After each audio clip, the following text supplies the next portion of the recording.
Hey everyone, how you doing? It's Liam from Push Square, and Sony have finally showed us what the PlayStation 5's user interface looks like. And at the risk of spoiling the rest of this video, it looks absolutely stunning. This is everything we learned about the PlayStation 5's user interface. Before we start, if you could like this video and subscribe to the channel, it would really help us out.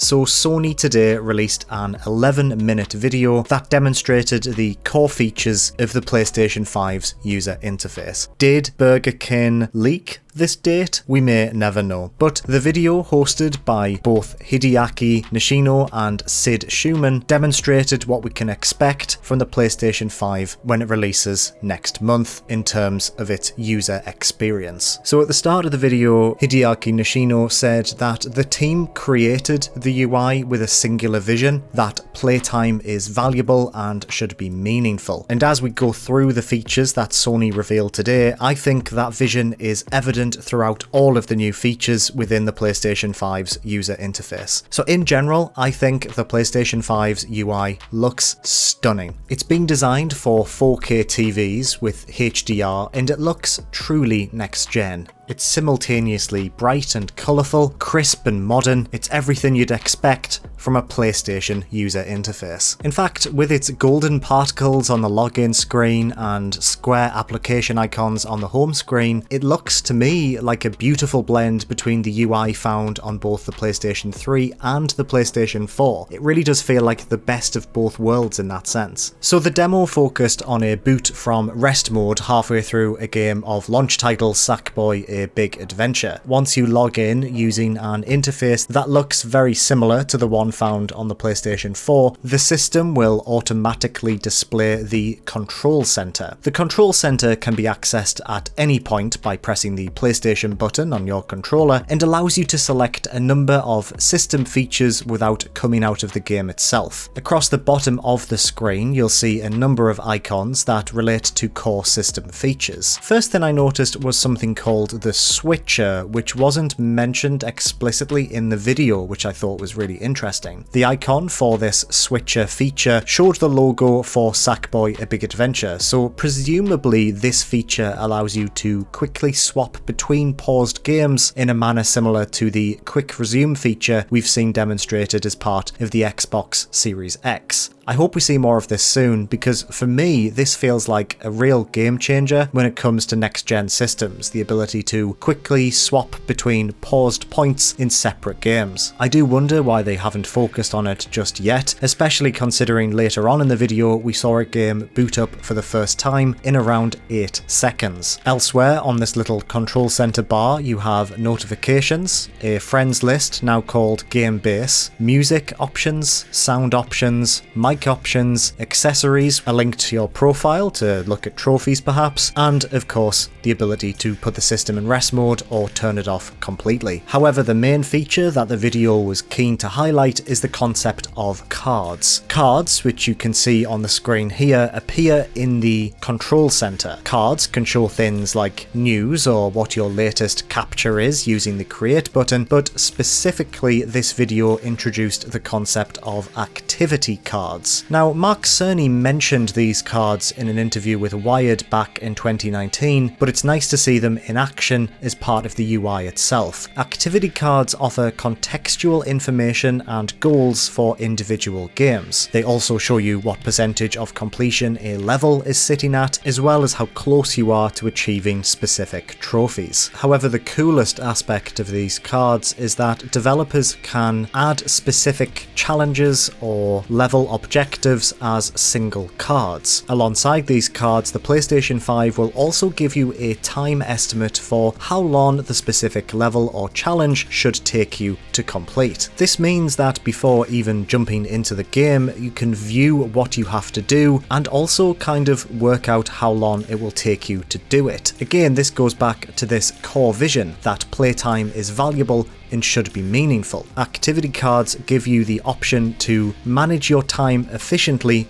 within your favourite games. We also saw, as part of an activity card for a specific level, a new feature called Game Help. Game Help is a PlayStation Plus benefit that provides system-level videos and walkthroughs that provide help for any section of a level you may be stuck on. When you're viewing a video as part of Game Help, you can either view it full screen or really interestingly, you can view it as a side-by-side video, so you can play the game as the video plays to the side of the screen, or you can view it as a picture-in-picture, positioning it around the screen so you can keep an eye on it as you try and complete whatever objective you need help with. Now, Game Help is a PlayStation Plus benefit. It will not be available to those who aren't subscribed to the service, which is interesting. It was also very clearly clarified that Game Help is only for select PlayStation 5 titles, and the content must be authored by developers. So it's probably worth mentioning that if this feature isn't enforced by Sony, it may not be widely adopted, but it certainly looks like Sackboy: A Big Adventure will support both Game Help and activity cards at launch. The video also showed off some interactive notifications. Players can access parties or join voice chats directly from a notification by simply pressing the PlayStation button and selecting an option. The UI doesn't take you out of the game anymore like it does on PlayStation 4, which is pretty cool. Also, parties in general have received an overhaul, and the video was keen to stress that the social elements of play have been a focus for the designers this time around. Parties have a bunch of new features, such as the ability to screen share. Again, using the same tech as the Game Help functionality, you can either view a friend's screen in full screen, or you can attach it onto your gameplay and view it while you're playing a game. So you can effectively watch what your pal is playing at the same time you're playing a game. This is potentially an amazing feature for online multiplayer games. The ability to view what your friend is doing while you're playing a co-op game, for example, could allow you to help them out or understand where enemies are. Also, just if your friend wants to show you a game but you're playing Destiny, you can do that. I just think it's a really cool social feature. You can also jump straight into created multiplayer games from the control center. It will appear as a card. You can send pictures directly to parties. You can use the DualSense itself as a microphone if you can't be bothered to put on a headset. And if you're feeling really lazy, you can dictate messages using the DualSense's microphone, and it will convert your speech into text and send it as a message, which is a really cool and handy feature. Next, we saw the home screen itself, which is the first thing you'll see from a fresh boot, and it looks absolutely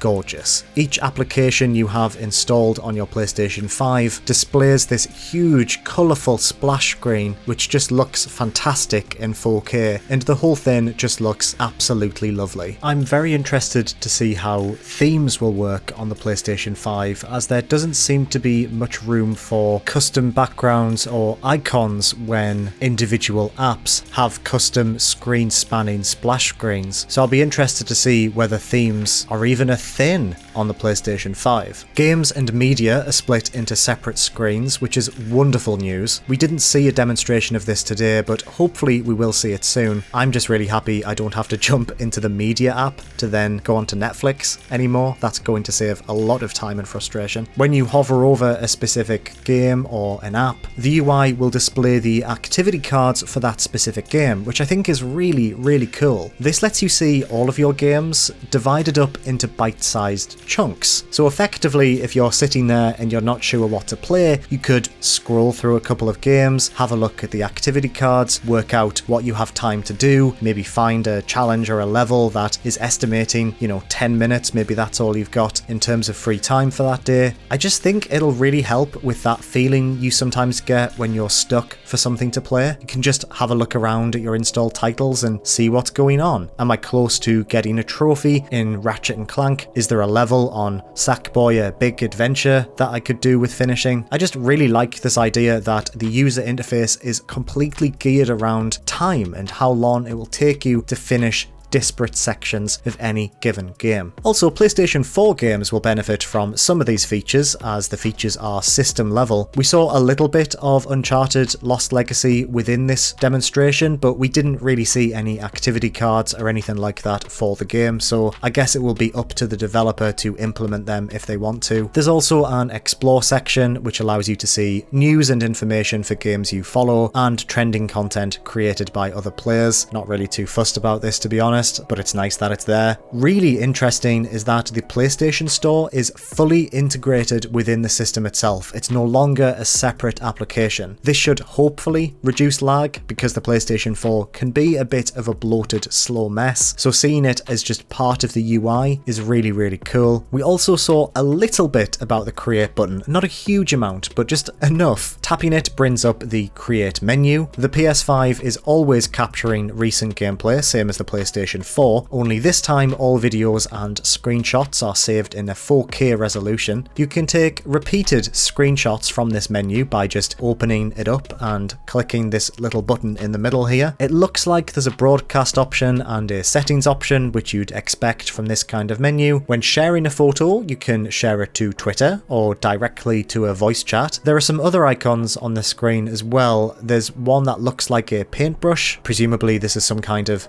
edit button, maybe it allows you to put filters or custom logos on, I'm not sure. You can also favourite pieces of media and delete them, and you can also navigate to the dedicated media gallery, which is presumably similar to the one found on the PlayStation 4. And finally, the very last thing we saw is that when you knock the PlayStation 5 into rest mode, you get this lovely little screen, which also confirms that when in rest mode, the sides of the PlayStation 5 will blink white to show you that it's still turned on. Does it shout at you when you unplug it from the wall when it's in rest mode? I'll find out day one, because I've had the PlayStation 4 for 7 years, and I still do that every single week. But I'm an idiot, so what do I know? So overall, it was lovely to see the PlayStation 5's UI. I think it looks absolutely stunning. I know I've mentioned it a few times during this video. I think the activity cards are really interesting. I would like to see them in use across a couple more games before I can make a really solid opinion about them. But I think that they are potentially a literal game changer. Being able to see time estimates, percentages, progress. I think it's just very user-friendly,